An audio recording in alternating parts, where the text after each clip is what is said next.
Isang mapagpalang araw mga brad, isang Pinoy na naman ang nagpamalas ng angking galing pagdating sa ibabaw ng ring.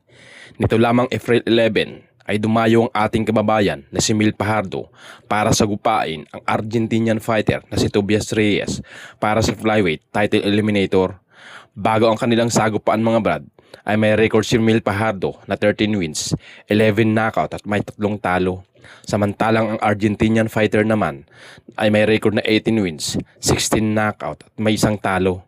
Pero sa unang sagupaan pa lang mga brad, ay pinatikim na ng ating kababayan ang kanyang bangis ng kanyang kamao na akala mo'y jab pero pala ito ay left hook. Tara mga brad, panoorin po natin ang kanilang naging bakbakan. Comes the red corner, Ayan mga brad, panoorin po natin yung kanilang salpukan.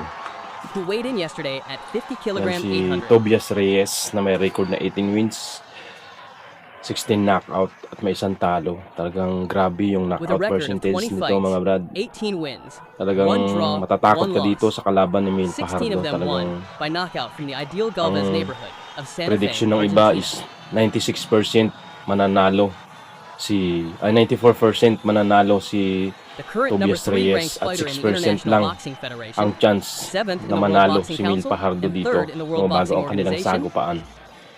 Pero panoorin natin mga brad kung ano po yung ginawa ni Mil Galvez, Fajardo. Tobias the Pit O, Reyes. talagang nakakatakot tong Not kalaban my ni place to narrate a fight with so much popular Mil pressure Fajardo towards na the to visitor. si Tobias As in this Reyes. place, PL, Ayan na mga brad, no, panoorin Okay. natin ang touch here there is glove. a local and a Okay. visiting visitor.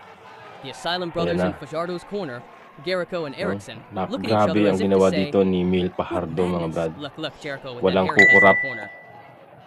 And here's Tobias. No, panoorin nyo ng mabuti kung paano pinagapang ni Mil Fajardo Have ng to lower 4 the na volume on the beses headphones because it blocks us. itong Argentinian Seconds fighter outside. na ito It's na hard to hear napakataas each other with the girl, and we're next ng to each knockout other. percentage Ladies and nito. gentlemen, the boxing has begun. Well, Yan the mga first brad, chapter unang begins. salpukan World pa lang Cup mga brad, qualifier. bumitaw ng kaliwa. Ayun, sapul! Bumitaw si Mil Fajardo ng kaliwa. At akala natin jab lang yon, pero yung pala ay left hook. Sapul na sapul sa panga si Tobias Reyes at yun po ay unang bagsak niya. And to the Oh, canvas. bagsak. Look what a hand Fajardo threw. But look what a hand Bagsak Fajardo siya. threw. He's used to knockouts. Bininglangan ngayon ng referee. Tobias didn't throw a single hand, but it must be God's So, will. akala He has mo to jab walk. lang pero He has to walk. inatake na ngayon. Bagsak ulit. Ito na po yung pangalawang bagsak ni Tobias Reyes mga brad. Grabe yung ginawa ni Mil Fajardo. Right hook naman ang nagpabagsak. Yun may kasama sa batok pero good pa naman kasi yumuko si Tobias Reyes. Yun. Right hook naman pangalawa. Overlaw, right? Two. Right hook naman ang He has to napabagsak go. kay Look at Tobias you, Reyes. Fajardo. From the left he threw. Ayan, 5. binilangan ulit ng 6. referee. But look at that puppet on the canvas, please. Tumayo pa. Pwede pa daw. Don't be Go. a fan of Fajardo's Kaliwa, career. kanan. He has to Binakbak hug ka na. Tobias. Bakbak. Tobias has to Binakbak ka na ni Mil Fajardo. Tobias has to grab. Ayun. Kanan ulit ang 3, nagpabagsak. 4. No, kay Tobias Reyes. A lot missing. There's a Wala lifetime talaga. Wala na left. siyang magawa. Oh. Pero titingnan natin mga brad ang diskarte. No? Ayan, niluha ang mouthpiece. No, niluha ang mouthpiece. Yan yung niluha ang mouthpiece. Yan ang pinagbabawal na teknik. Pero hindi po mubra ang pinagbabawal na teknik. No, kahit nakapahinga pa si Tobias Reyes, isula pong nagawa.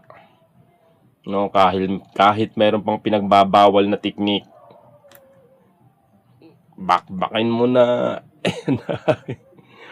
Sapol ulit yung tumapos sa kanya, yung kaliwang left hook ulit ang nagpabagsak, yung huling tumapos kay Tobias Reyes. Kung mapapansin natin mga brad, sa una left hook ang unang nagpabagsak at nagpatapos naman left hook ulit ang nagpatapos kay Tobias Reyes. So ganun kalupit ang ating kababayan nito si Mil Fajardo.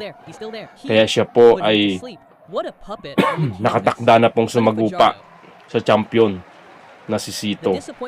Kaya panoorin natin mga brad ang laban ni Mil Fajardo.